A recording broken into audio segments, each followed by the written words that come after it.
Barcelona ने अपने points drop कर दिए, जिस पे बात करना बनता है भाई। मतलब आई थिंक बार्सिलोना काफ़ी क्रंच मोमेंट में जाने वाली है अगले 3-4 गेम्स में। बट अच्छा हुआ उनकी चैंपियंस लीग की जो उनकी परफॉर्मेंस है वो थोड़ा सा उनको स्वीट स्पॉट जी स्पॉट पे डाल देती है। लेकिन यहाँ पर रियल मैड्रिड की अगर हम बात करें, भाई एम्बापे ने गोल स्कोर कर दिया, so Barcelona drop points, Real Madrid ने नहीं मराई।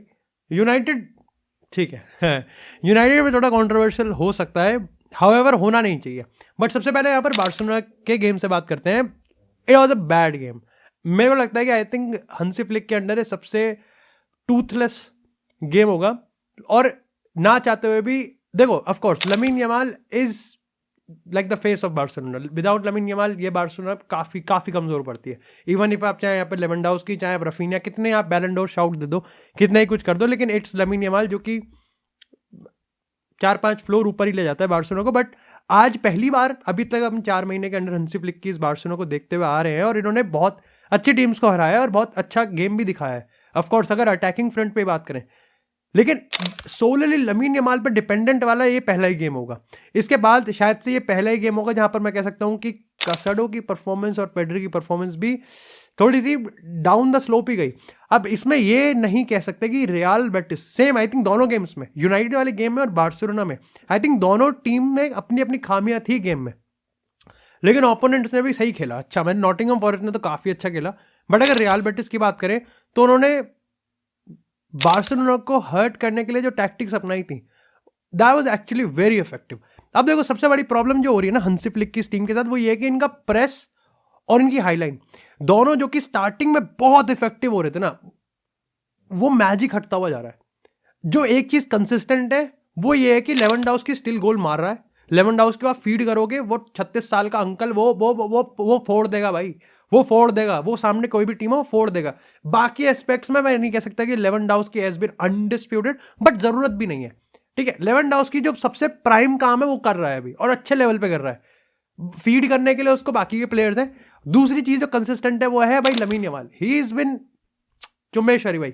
लास्ट के 10 मिनट की बात करें, जब बार्सिलोना को उसकी सबसे ज्यादा जरूरत है, वो खेल रहा था, वो तोड़ रहा था, वो फोड़ रहा था। ऑफकोर्स वायरल सबसे ज्यादा वो पास जाएगा, बट अगर आप उसके अलावा भी लमीन यमाल को देखोगे तो भाई जिस तरीके से वो बॉल कैरी करता है, ही उसके बाद वो एक्सप्लोसिवनेस नहीं है, पता है, वो पेस से बीट नहीं करता। वो बहुत एक पौधा और बहुत संयम से, बहुत नरमी से वो अपने प्लेयर, और वो एक दो तीन प्लेयर्स को बीट बहुत आराम से कर देता है without pace. That Lamine Yamal special. लेकिन आज की इस टीम में आप कह सकते हो कि ऑफ कोर्स पिछले 3-4 गेम में I think Jules Kounde has been the weakest link, लेकिन ऑल ऑफ अ सडन लोग जूल्स कोंडे को इस टीम का वर्स्ट बुना लग जाए, वो बेकार चीज हो जाएगी। लेवेंडोव्स्की को असिस्ट जूल्स कोंडे ने किया था, और जूल्स कोंडे और लमीन यमाल की पार्टनरशिप अभी तक तोड़ती हुई आई है। पर प्रॉब्लम यहां पर यह है कि जब आपका प्रेस बहुत इनएक्टिव और पैसिव होता है ना, और उसके पीछे का जो स्पेस है वो टीम जब एक्सप्लॉइट करने लग जाती है, तो फिर आपके फंडामेंटल्स पे आप क्वेश्चन खड़े करना स्टार्ट कर देते हो। और ये चीज इससे पहले भी टीम्स कर रही हैं, चाहे मायोर्का के अगेंस्ट करें, चाहे हम यहाँ पर रियल बेटिस की बात करें। प्रॉब्लम यह है कि आप जितना एग्रेसिव प्रेस चढ़ा रहे हो उसका इफेक्टिव होना बहुत जरूरी है, क्योंकि अगर रियल बेटिस, उनके पास प्लेयर्स हैं भाई अच्छे, उनके पास बेहतरीन प्लेयर्स हैं। आपदे की बात करें, उसके बाद यहाँ पर उनके स्ट्राइकर की बात, दे हैड गुड प्लेयर्स। और जिस तरीके से वो यहाँ पर बार्सा के प्रेस को बीट कर रहे थे, और उसके बाद जब भी वो अटैक कर रहे थे, it was actually threatening Barca's goal. मैं कहूंगा कि आज अगर सबसे क्लच प्लेयर में अपार्ट फ्रॉम लमीन यमाल की बात करूं तो it was Inaki Pena. First half still it was good Barca की तरफ से। सेकेंड हाफ में आई थिंक अंटिल 55 मिनट भाई 5 चांसेस, 3 तो हेडर ही मार दिए थे। ये वो डिफेंस है जहां पर आपके पास कुबार्सी, आपके पास इनिगो मार्टिनेज है, आपके पास जूल्स कोंडे जैसे प्लेयर्स हैं। यू कैन नॉट हैव, और उनके पास of course they had players जिनके पास फिजिकल प्रेजेंस है, लेकिन Real Betis back to back 3-4 header मार रही है, वो भी 4-5 मिनट के अंदर। पूरा का पूरा अटैक यहां पर है। प्रॉब्लम ये है कि आपके पास यहाँ पर ऑफ कोर्स रफीनिया टक इन करेगा, लेवेंडोव्स्की भी वहीं रहेगा, लमीन यमाल विड्थ होल्ड करके रखेगा, बाल्डे को आप ऊपर चढ़ाओगे और जूल्स कोंडे को भी आप ऊपर चढ़ाने की कोशिश करोगे, या फिर आप इन्वर्ट करवाओगे। लेकिन इन सब का काम, अगर लाइक रियल बेटिस की अगर मैं बात करूं, उन्होंने आज अपना सिंपल रखा था कि वो विंग पे इनको स्पेस दे देंगे, वो इनको प्रोग्रेस मिडफील्ड से नहीं करने देंगे और आउट नंबर नहीं होने देंगे। और उनके लिए भाई उसने मेहनत भी करी, भाई रियल बेटिस के प्लेयर ने तबाह के मेहनत करी कि भाई इनको यहां स्पेस नहीं देना, बिल्कुल भी स्पेस नहीं देना यहां पर मिडफील्ड में। चाहे 2 बंदे लगाने पड़े, 3 बंदे लगाने पड़े, इनको विंग पे जाने देते हैं, let them cross the ball, will handle it. Lamine Yamal इसलिए भाई, लमीन यमाल को जितनी भी बॉलें मिली, लमीन यमाल ने उसका एक पर्पस दिखाया, करने की कोशिश करी। लेकिन अब आप इसको इंटेंसिटी फॉल ऑफ कहो, या फिर आप इसको एक्चुअली में आप थोड़े से टैक्टिकल ट्विक्स करने की बात करो कि आपका जो प्रेस है, उस प्रेस को आप आगे से कैसे मेंटेन करोगे। लेवेंडोव्स्की की बात करें, बाकी की फ्रंट थ्री की बात करें, they have to press. Full back चढ़ाने से थोड़ी हो जाएगा।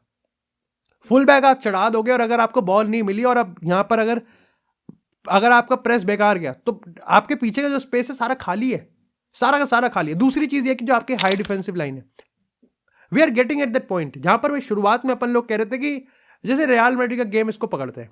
मैड्रिड वाले गेम में 10 में से 10 बार आपने हाई डिफेंसिव लाइन रखी। उससे पहले के गेम की बात करें, उसके आगे के गेम की बात करें, उससे पहले का गेम मेरे को बायर्न वाला गेम याद है कि फिर भी आपकी डिफेंसिव लाइन को 1-2 बार पार कर दिया था बायर्न ने। अब वो एफिशिएंसी कम आ रही है। तो जो पहले आप 10 में से अगर 9 बार कर पा रहे थे उसको परफेक्टली, वो 6 या 7 बार हो रही है। और ये हंसी फ्लिक के हाई रिस्क हाई रिवॉर्ड वाले गेम में बहुत बड़ा मैटर करता है, बहुत ज्यादा मैटर करता है कि आप 2-1 से जीत रहे हो एंड स्टिल आप अपने अटैकिंग स्टाइल पे, अपने पूरे के पूरे गेम मॉडल पे अगर आप इतने कॉन्फिडेंट हो कि हम अटैक अब भी बहुत ज्यादा तेजी से करेंगे, बहुत वर्टिकल खेलेंगे, बहुत एग्रेसिव खेलेंगे, ये यही होगा। आपकी फटने के चांसेस और वल्नरेबिलिटी जो होती है ना, वो हमेशा आपको करेगी। लोग Frenkie de Jong, I am saying कि डियोंग की परफॉर्मेंस काफी खराब आई, बट किसी और की भी कुछ खास नहीं आई अपार्ट फ्रॉम लमीन यमाल और इनाकी पेनिया की मैं बात करूं। और ये थोड़ा सा मेरे को लगता है कि हंसी फ्लिक को अपने गेम मॉडल पे, particularly high risk high reward की बात करें तो वहां पर उसको थोड़े से ट्विक्स तो करने पड़ेंगे। पूरा मॉडल सही है, गेम कैसे मैनेज होगा, sometimes you have to be passive, but again I think ये जो प्रेसिंग स्ट्रक्चर है और खास तौर से भाई ये हाई डिफेंसिव लाइन वाला जो पूरा का पूरा इट्स पूरा मॉडल है, ये इस चीज पे खड़ा हुआ था कि हाई रिस्क हाई रिवॉर्ड है। ऑफ कोर्स अगर हम यहाँ पर इस चीज को अच्छे से कर सकते हैं तो उसका अच्छा इनाम मिलेगा, और मिला भी है। 4 महीने में बार्सिलोना ने जो पेला है, ये कोई मजाक की बात नहीं है। But at the end of the day वो हाई रिस्क हाई रिवॉर्ड वाला चीज अब हाई रिस्क और लो रिवॉर्ड वाला सीन हो रहा है, बिकॉज आपकी एफिशिएंसी वहां से कम हो रही है। दूसरी चीज, मैं अभी भी इस चीज पे पूरी तरीके से इस चीज को मेंटेन करके रखूंगा कि जो मॉडल आपकी स्टार्टिंग 11 इसको डाल के रखती है, वो मॉडल आपकी बेंच उसको सस्टेन नहीं कर सकती। ये किसी भी टीम में नहीं होता, लेकिन ऑफ कोर्स आप चाहते हो कि वो मिनिमम से मिनिमम गैप हो। अभी नहीं है। फरहान टोरेस की बात करें, वो बॉल इतनी प्यारी निकली, ऑफ कोर्स उसने गोल मारा, अच्छा जेस्चर भी था उसका, but again apart from that अभी भी पूरी की पूरी टीम जो बेंच से आती है, जो भी आप सब्स्टिट्यूशंस करते हो, लाइक नॉट गुड।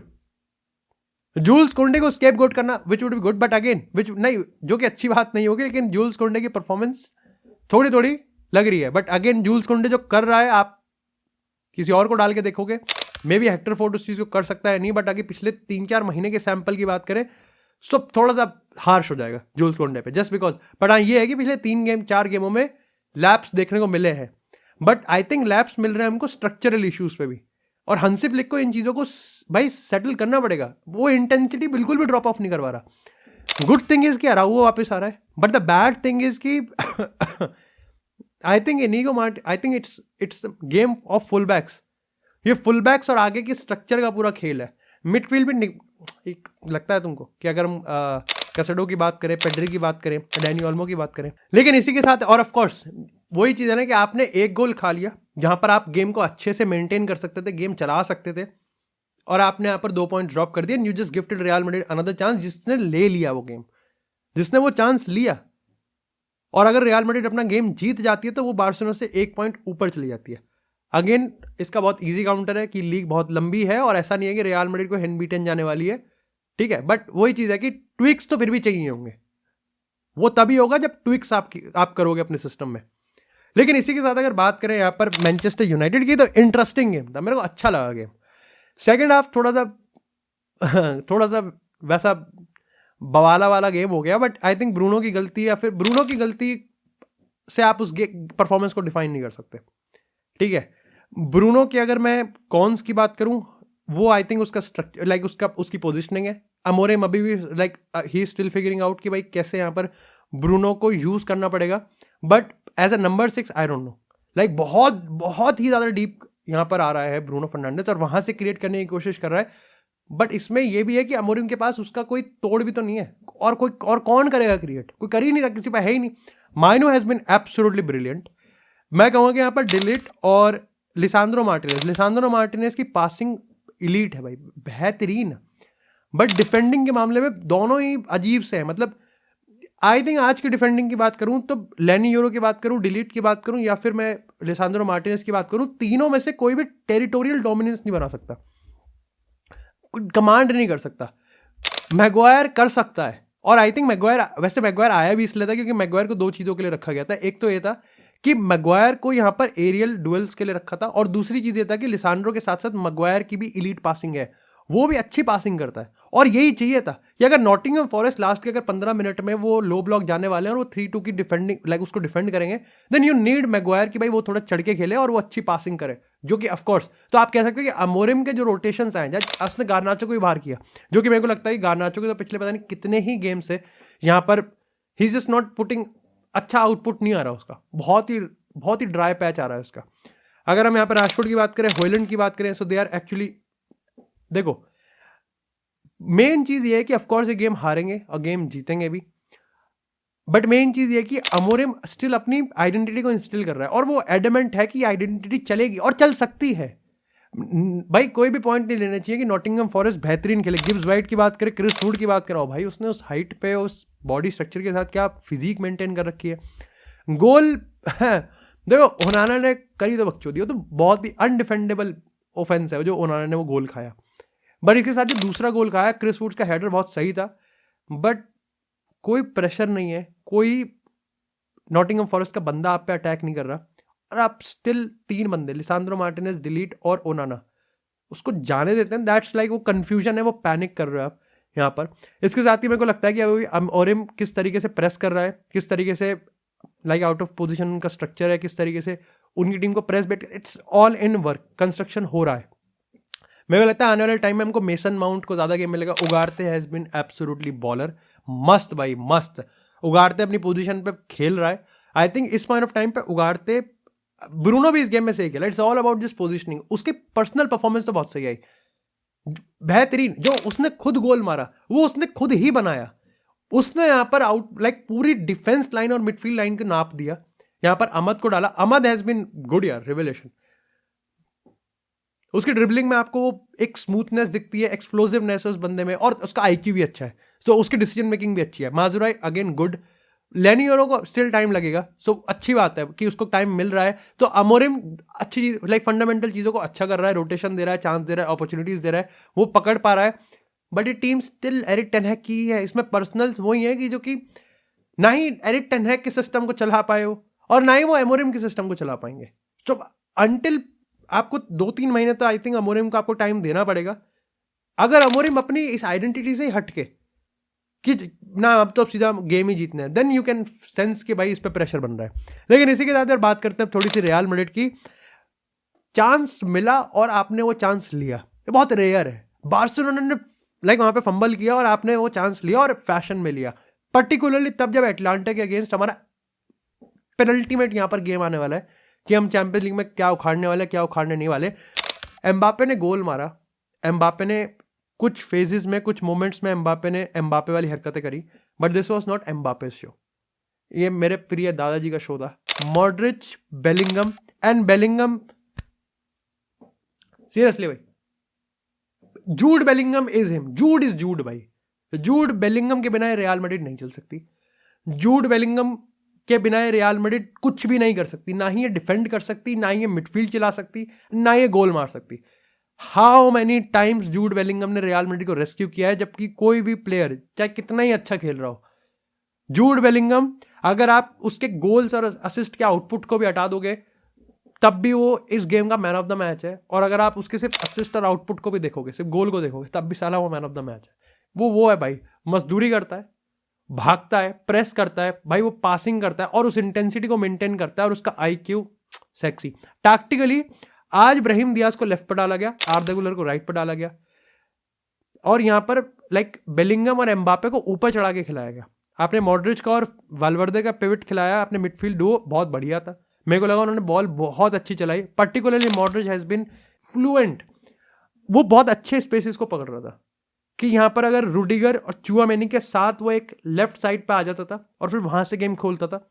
और 3 पासेस में जो एम्बापे ने like it was so good, जो आर्दा गुलर ने गोल मारा था, सो गुड। बेलिंगम ने वो पहला प्रेस बीट किया, मॉड्रिच ने बेलिंगम को पास दिया, बेलिंगम ने वो प्रेस बीट करके बिटवीन द लाइंस ये जो लाइक स्पेसेस पकड़े जा रहे थे, आर्दा गुलर का गेम रॉक सॉलिड। और आर्दा गुलर को एक गेम चाहिए था, क्योंकि पिछले कुछ गेमों की मैं बात करूं तो रियल मैड्रिड इस सिचुएशन में होती थी या फिर इस गेम स्टेट में होती थी, टैक्टिकली भी बात करें या फिर इमोशनली भी, कि आर्दा गुलर अपने आप को नहीं डाल पा रहा था। बेलिंगम की इंजरी अपडेट पे बात करें तो ही इज गुड, मेरे को लगता है कोई रिस्क नहीं है, अच्छा हुआ उसको रेस्ट मिल गया। एंड्रिक की बात करें, सैंपल साइज ही बहुत छोटा है, हाइट भी छोटी है, बट अगेन ठीक है। एम्बापे के पर्टिकुलर मैं बोलूंगा कि जो गोल उसने मारा, पहली बात तो निहारते रहो मॉड्रिच की उस पासिंग को, बट अच्छा था उसका रन भी था, classic Mbappe, vintage Mbappe. Mbappe के ऐसे ही रन होते हैं, वो फेक करेगा और फिर इतनी तेज वो एक्सप्लोसिव रन बनाएगा कि नहीं डिफेंडर ना ही वो ऑफसाइड ट्रैप लगा पाएगा और उसको ट्रैक तो बिल्कुल भी नहीं कर पाएगा। हाउएवर एज अ स्ट्राइकर उसका गोल आया है उस पोजीशन से, सो गोल वो वहां से मारा जहां से कार्लो एंजेलोटी खिला उसको लेफ्ट पे, या स्ट्राइकर ठीक है, he is giving us output, उसका कॉन्फिडेंस बढ़ना चाहिए। और उस गोल के इमीडिएट बाद जितने उसने चांसेस लिए, जितना वो बॉल देख रहा था, उसका कॉन्फिडेंस बढ़ रहा था और ही वाज लाइक ठीक है, फील कर रहा था। उसने टी शर्ट भी अंदर डाली थी, कच्चा बहुत ऊपर कर रखा था जो कि अजीब लग रहा था, बट ठीक है। लेफ्ट साइड से अगेन मैं कहूंगा कि फिर भी majority of the game, the reason कि मैं कहूंगा कि it was not Mbappe show because he was still taking time. वो अभी भी थोड़ा सा समझ रहा है गेम टीम को, वो अभी भी वो चीज करने की कोशिश कर रहा है और डिफेंडर्स उसको पढ़ भी पा रहे हैं। तो वो मेरे को लगता है कि एम्बापे को धीरे धीरे जैसे उसको कॉन्फिडेंस आएगा ना, जहां पर लगेगा, I think hill get it. जो कमी मेरे को इस गेम में लगी रियल मैड्रिड की तरफ से, दैट वाज उनका प्रेस। आपका पेनल्टी बॉक्स बहुत इजीली एक्सेसिबल है। अगेन मैं ये नहीं कह रहा कि रुडिगर और चुआमेनी ने अच्छी डिफेंडिंग नहीं करी, अच्छी डिफेंडिंग करी है, बल्कि मैं तो कहूँगा कि मंडी को भी आज किसी ने टेस्ट वेस्ट नहीं करा, and it was because Girona actually में बहुत हाई एग्रेसिव प्रेस नहीं कर रही थी, अपने मिड ब्लॉक में थी। बट फिर अगर वो हाई प्रेस नहीं कर रही थी, यानी कि टर्नओवर्स नहीं थे, रियल मैड्रिड से पोजीशन छीन के एकदम अटैक नहीं कर रहे थे, इसका मतलब ये था कि आपका प्रेस वो पोजीशन से बीट कर पा रहे थे, वो 3-4 पास खेलते थे और वो आपके पेनल्टी बॉक्स को एक्सेस करते थे, विच इज क्वाइट प्रॉब्लमैटिक। और आई थिंक इसका रीजन ये है कि अगर आप यहां पर एम्बापे को एज अ स्ट्राइकर डाल रहे हो, तो इसका मतलब आपका आगे से प्रेस तो नहीं आएगा, which is quite easily like आप कंपेयर कर सकते हो कि लेवेंडोव्स्की का प्रेस और एम्बापे का प्रेस कैसा है। लाइक आप दोनों का ही प्रेस फ्रॉम द फ्रंट काफी वीक है, एम्बापे का तो बिल्कुल ही है। आप कह सकते हो कि आपको फायदा मिलता है क्योंकि ब्राहिम दियाज जो मजदूरी करता है, I think apart from Bellingham, Brahim Diaz और आर्दा गुलर ने भी आज काफी ज्यादा मजदूरी करी है, वो ही भागता है। आई थिंक ये एक दिक्कत है और ये स्ट्रक्चरल इश्यूज है कि आप कैसे, और ये प्रॉब्लम तब आएगी जब कोई टीम आपको हाई प्रेस करेगी। और वहां पर अच्छी बात यह है कि आज आपने लॉन्ग बॉल भी कम डाली, ना के बराबर डाली, विच इज क्वाइट गुड। आप 1-2 पासिंग जिसमें रियल मैड्रिड एक्सेल करती है उसमें करें, जब टीम डेफिनेटली जिरोना ऐसी टीम ने जिसने आपको हाई प्रेस ही नहीं करा, तो आप आराम से 1-2 पासिंग करके बॉल को चला सकते हो, अपना टाइम ले सकते हो, फील ले सकते हो। जो टीम आपको हाई प्रेस करेगी, पर्टिकुलरली एटलांटा जो कि मैन टू मैन प्रेसिंग करती है, वहां पर देखना पड़ेगा कि ये जो पोजिशनल निकाला जाएगा रियल मैड्रिड को अपनी पोजीशन से, वहां पर फिर वो स्पेसेस को वो एक्सप्लॉइट करेंगे और वो दिक्कत की बात है।